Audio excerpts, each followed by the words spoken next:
So now that we have our local server running, let's try making some changes to the existing files and see how it affects this page right here.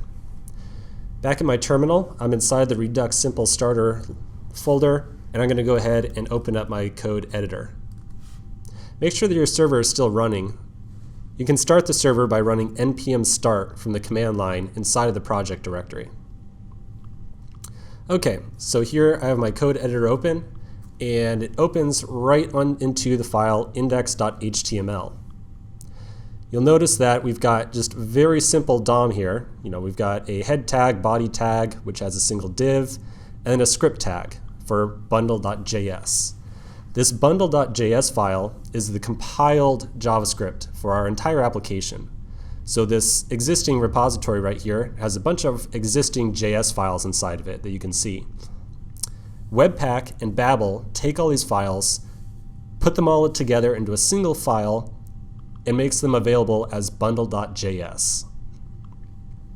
Whenever we visit the web server at localhost 8080, this is the index or the HTML file that we're actually running. So if I were to add, say, another div in here, or not even just a div, but just some random content, flip back over to Chrome, refresh the page, and you'll see I get random content appearing on the page. I'm going to go ahead, delete the index or delete that extra content, and save the file again. So there's a bunch of existing files in here. Let's open up the folder components inside the source directory and the file app.js. Inside of here, you'll see some existing code with something that says React Simple Starter. Just to show what happens when we change some code in here, I'm going to go ahead and just delete this, and we'll change it to hello there. And then I'm going to tab back over, refresh the page, and you'll see we have hello there. So again, this development server that we have running, this boilerplate package, takes all these JavaScript files that we have, bundles them up together, and ships it off to the browser. Whenever we make a change to some content in a file, we can just save it, refresh the page in the browser, and we'll see the new content pop up on the screen. Cool. Okay, so we've got this existing source file in here, this source folder, with a bunch of existing JavaScript. Now, it's kind of a policy of mine to avoid starting off with as much sample code or boilerplate code as possible. So I don't really want to start with all this boilerplate that we have in here. We've got some directories where, who knows what actions or reducers or even index.js are. So rather than start with some of this code that was given to us from this boilerplate package, I want to go ahead and we're going to start from scratch. So I'm going to select the source folder and delete it entirely. Then we're going to go ahead and make a new folder, and we'll call it source, and then make a new file and call it index.js. So we're basically just starting totally from scratch here with a blank index.js file. Back over in Chrome, I'm going to refresh the page, and you'll see we have no content up on the screen anymore. I'm also going to pop open my console here on the side, and you can see that we don't have any errors or anything like that, so totally clean slate here. All we have is this boilerplate package that's going to take any of the code that we write in here, mush it all together in a single file, and serve it off to the browser. Okay, so without any further ado, let's talk about it, or the real answer here. What is React? What's React doing for us? How are we going to use it to make any type of application? React is a JavaScript library that is used to produce HTML that is shown to a user in a web browser. So when we write React code, we're writing individual components or views. Components, and I'm going to use the term components and views kind of interchangeably here, are snippets of code that produce HTML. So whenever you think component or view, think something that produces HTML. When we write React code, we write multiple different components. And we nest these components together by placing one inside the other in different fashions to make really complex applications relatively simple. A component is a collection of JavaScript functions that produce HTML. So when we're making a component, we're writing JavaScript, but it's going to ultimately produce HTML. Okay, so enough about what components are. Let's try actually writing one. So in my code editor here, I've got index.js open, and we're going to start through this process here of writing the first component. For learning something from scratch, I'm a big fan of kind of writing out comments or saying like, what we want to have happen before we start writing any code. So I'm going to put 2 comments in here that just kind of vaguely describe what we're going to try to accomplish inside this file here. I'm going to say, we want to create a new component, and this component should produce some HTML. So, okay, that makes sense. We're making a React component. We want it to produce some HTML.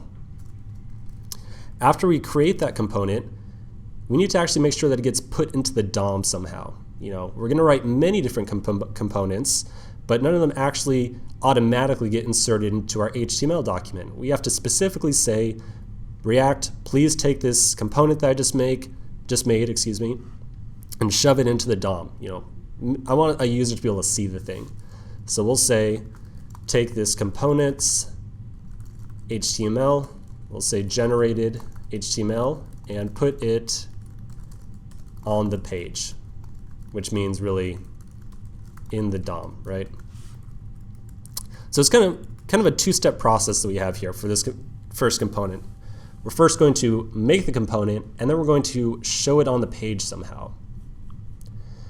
Okay, so as we go through this process, I'm going to kind of do it in a naive fashion. All right, I'm going to tell you right now, we're going to write some code, and it's not going to work at first, okay?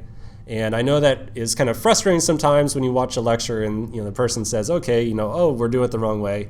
But the purpose here, the goal, is throughout this entire course, I want you to get really familiar with troubleshooting. So I want you to not always see the perfect working, all the code comes together perfectly, no errors whatsoever. I want you to see some of the errors that we get, and I want you to get used to them and be able to interpret them and be able to troubleshoot those errors. So as we go through this first component, we're going to make some mistakes, and we're going to make them on purpose, but we're going to talk about the errors that we get, and we're going to talk about what they mean. So when you see red text popping up in our console, something that says like, oops, you just messed something up, excuse me, I don't want you to think, oh, red text, something's wrong, whatever. I want you to think, oh, red text, this is a problem, something we need to, an error that we need to look at, understand, and try to troubleshoot. Okay, so let's get started with our first component here. And we're going to just put some code on the screen, and we'll talk about exactly what's happening. So I'm going to write const app is a function, and then return div hi, like so. Okay, so if you're familiar with JavaScript, and I sure hope you are, some of this is going to look familiar, and some of it's probably going to look pretty weird. I assure you that it's all JavaScript, even though you do see what looks like some HTML in here. So let's start from the very beginning. The first weird thing, const. Const is an ES6 or ES 2016 piece of syntax. So as we go through this first section here, as we start to put our first application together, you're going to see a lot of simultaneously React concepts, but also ES6 concepts at the same time. And I'm going to try to do my best to point out which one is, this is specifically something that's ES6, and this is specifically something that's React. So const. You might be used to declaring variables by using the keyword var, so something that looks more like, var app. Const really is doing somewhat of the same thing. It's declaring a variable.